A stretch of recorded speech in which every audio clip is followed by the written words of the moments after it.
Welcome back inside the history on board USS Salem. We're coming here to show you the details and evolution of combat information centers here, specifically for the USS Salem. So that way we can show you the intricate systems, radars to support the gunnery systems and how that evolved. And Dr. John Scholes here will be giving us some good information and details on all the little stuff that you happen to see and always wondered about. All right, John, we're here down at the top of the Armor Citadel about to get into the bowels of the ship in the CIC. So we're a little bit smaller than Massachusetts here, but the armor is pretty well close, similar. Yes, the armor deck, the main armor deck is 3.5 inches thick and is located on the third deck rather than the second deck the way it is in the Massachusetts. The reason we're descending through the armor deck to get to the Combat Information Center is that this ship was designed with the lessons of World War II incorporated in it, and it was recognized how valuable the Combat Information Center was. In fact, many people considered it the most valuable space in the ship, and therefore it needed to be protected by the ship's best armor protection, and that's below the main armor deck. The brains of the ship is well protected now with a thick skull. Got it. Exactly. Awesome. All right, let's take on look down below and get into CIC.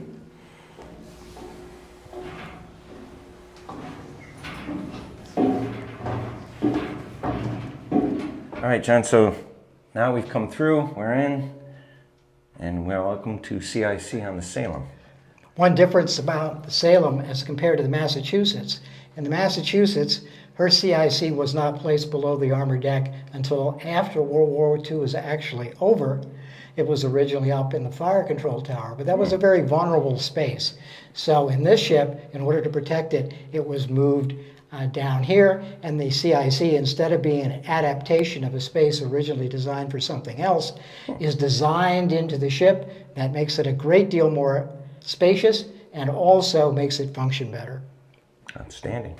All right, let's jump on in.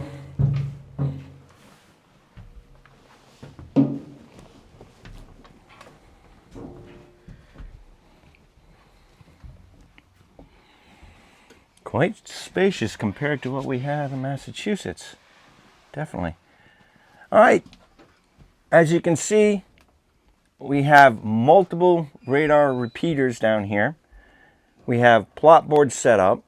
This is kind of how the footprint has gone out in naval ship engineering and design for survivability, effectiveness, and climate control, as well as down here as air conditioning was another important thing that was slowly being integrated into a lot more of ships as electronics evolved. So did the air conditioning. Believe it or not, AC was designed for military purposes to help control and protect electrical as well as mechanical gears, as well as we had on Massachusetts gun plot. That was one of the few places that was air conditioned, that central unit. On here, if I know my ship's correct, air conditioning was another important thing that was added in here in depth. This ship has actually, most of the ship is air conditioned. Only a few spaces like the engineering spaces are not air conditioned. However, this was one of the best air conditioned spaces in the ship. The reason is these radar repeaters produce a great deal of heat.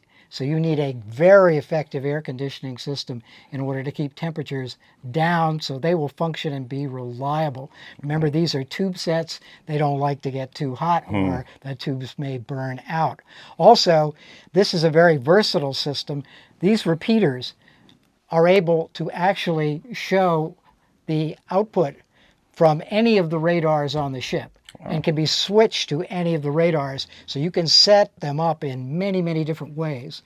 The way that was done is that all the radar signals from the antennas were sent to a central radar distribution room, and then they could be sent out to any of the repeaters, and that includes all of these here in the Combat Information Center. Some of these are also directly linked up to one particular antenna to give a redundancy factor. Right.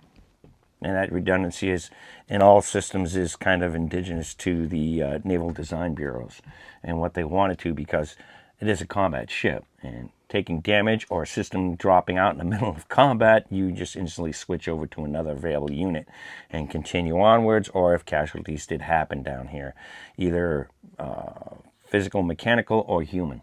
So that way you'd be able to jump in, which is kind of self-sustaining and good for the ship overall. So we also have another unit in here, which was on the Massachusetts as well, and the VF, which was able to switch over to all the radars in one particular unit. So you could switch at one point on the unit, if I remember right. It's a very important little unit that most people don't even realize.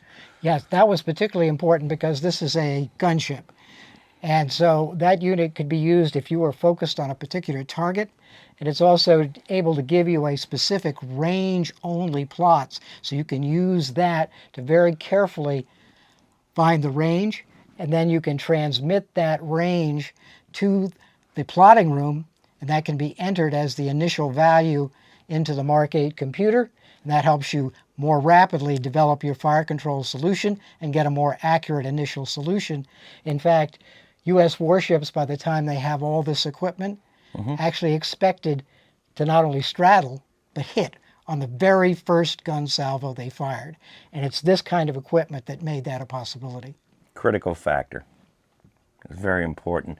And having it down here, too, also served for flag status as well, because you probably wouldn't have the flag officer directly here, but you might have a flag officer, part of that staff, being part of this. That way he could help the admiral make decisions.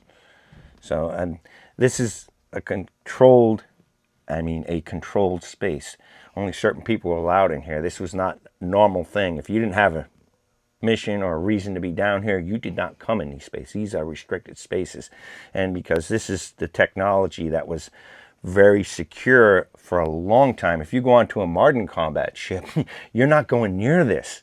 There'll be cipher locks and everything else to prevent you from coming into these spaces, because this is the 1950s. This is the brain. This is where you have to take that raw technology and put it to use, and it is very critical in here. So we have, John, surface search radars, air search radars, and we actually had sonar on here. Limited capacity, but enough to make a difference. That was only on the ship for a short period of time as a part of a trials program to see if sonar was a good fit for these ships. They were looking for finding a sonar that would able to continue to function even in very, very rough weather. So they needed a big ship that was more stable in order for the sonar to work in those kind of conditions. So they put it on as an experiment, and then it was later removed after a relatively short period of time once they got all their experimental data. It's no longer present. Typical military thing. It worked good for the time, but they moved on to bigger and better things, and new classes ships came out, and that option was taken away. Outstanding. So, John, we have our status boards here, and if you're wondering what all this cool lighting is and going, wow, cool, now you would have TV screens that would bring this up automatically. And on here, what we have is it has to be done by personnel. And this is the difference here that was so long, for over 60, 70 years, that you had status boards that were grease penciled in, and you did it from behind the board. So you would actually have people back here writing backwards, and it was instead of right to left, you were writing left to right. So that way you could actually get that information transponded. So the commanding officer would be at where we're at, and he would be able to view all this information and be able to step in to focus in on it. And you would have sound-powered phone talkers scattered back there, and they would just be transpiring information from vocal to visual, so that way the tactical officer and or the captain or the executive officer who would be down here at certain times would be able to focus in on what's going on if they were, especially a flagship. Exactly.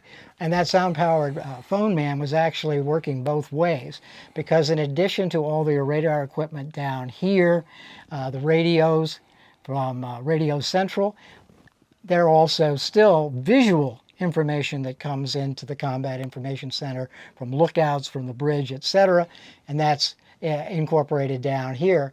And notice you have multiple functions for these boards. You have an air board, where you see the term bogey for unidentified aircraft. You have a surface board for where you see the word skunk for unidentified surface ship. You have an air board. Now, well, this ship's not an aircraft carrier, so why does it have an air board? Well, actually, because carriers have a limited amount of space in their island, they often transferred the control of the air group once it was out on combat air patrol, or reconnaissance, or actually even sometimes on a strike mission, to the cruiser, which had the best radar and radio equipment available. And since it was the flagship of the whole formation, it could control everything from the air. It took a load off the carrier, who could then concentrate on landings and takeoffs and so forth like that, that were more directly carrier related. Also, because this was the flagship and the lead ship of formation, it has a navigating board, which shows all the ships in the formation, the way to communicate them with radio, with that radio status board. And the DRT, so that way they could track their own plot. And with the Salem would always be in the center of the usual circular type formations that were used for air defense and for defense against submarines. And so she would be the central part of the formation to track on the dead reckoning tracer. She'd also be in the center of this illuminated plotting board with all the other ships' positions displayed around it. You have a visual plotting board here, but that was for aircraft, identified and unidentified, and also surface units, identified and unidentified. Also, you could use it to mark subsurface the general picture of. But that information has to come in from destroyers and other ships that are equipped with sound gear. Right. So the plotting table here, if I remember right, this is an additive due to war lessons. It wasn't a for like the Massachusetts and Kennedy when they were originally made. They didn't initially have these. These were derivative of learning experiences from World War II, and this table was added in, I believe, at the end of the war. Absolutely, yeah. Well, of course, this ship wasn't completed till 1949, so she would have all the late World War II and immediately post-World War II equipment. Yes, this was originally done on paper charts, and before that, they weren't keeping that kind of a plot, and that led to this confusion that you might find, for example, in the first naval battle of Guadalcanal, where everybody lost track of where the good guys were, the bad guys were, our guys were, and mass confusion. That kind of plotting board was a big aid in preventing that. Lee probably lost his mind when he lost South Dakota. Where the hell are they? Well, he was one of the people who actually developed this and developed the formations and how to keep them in the exact positions that they should and how to change between formations. He figured that out and then moved it onto a board so that other people could do the same thing. Outstanding. So in the size, as you see back here, this would be the air plot surface. You'd kind of segregate these things so that way you could keep the general picture as well as the individual plots, and they all tie together here. All set, John? Anything else we need to know here? One other thing we might mention is that we have indicators here for all the train of all the various turrets for the 8-inch guns and mounts for the 5-inch guns. So this has complete information on the gunnery picture, even though the guns are controlled from the plotting room rather than from here. Thank you for tuning in. I hope you enjoyed our presentation here on USS Salem's Combat Information Center, and we'll try to get more information to you. We'll be doing more here on Salem. Dr. John Scholes here will be running a lot of that, and we'll get that information on different systems throughout the time. I want to thank you for doing what you do and helping out with liking, sharing, and subscribing to our channel. And again, Dr. John Scholes will be here to give you that information. And you want to tell them about the Kilroy Pass again? Yes, if you'd like to see not only the Salem's Combat Information Center, but also the Combat Information Center on the USS Massachusetts and the Joseph P. Kennedy, you can do that all with one admission price with the Kilroy Pass. This is a great way to compare the evolution of the Combat Information Center, in which the USS Salem had a very important role, being the first class of ships with an actual designed-in Combat Information Center. Outstanding. So you get a lot of bang for your buck and a lot of information. Thanks again. If you want to volunteer with Salem, give them a call. Numbers will be after the video here. And again, like, share, and subscribe. We help the ship by you giving us feedback, and we hope to see you here. Thanks again. I'm Tom Lowney, GM1 retired. Dr. John Scholes. We thank you for your time. See you out there.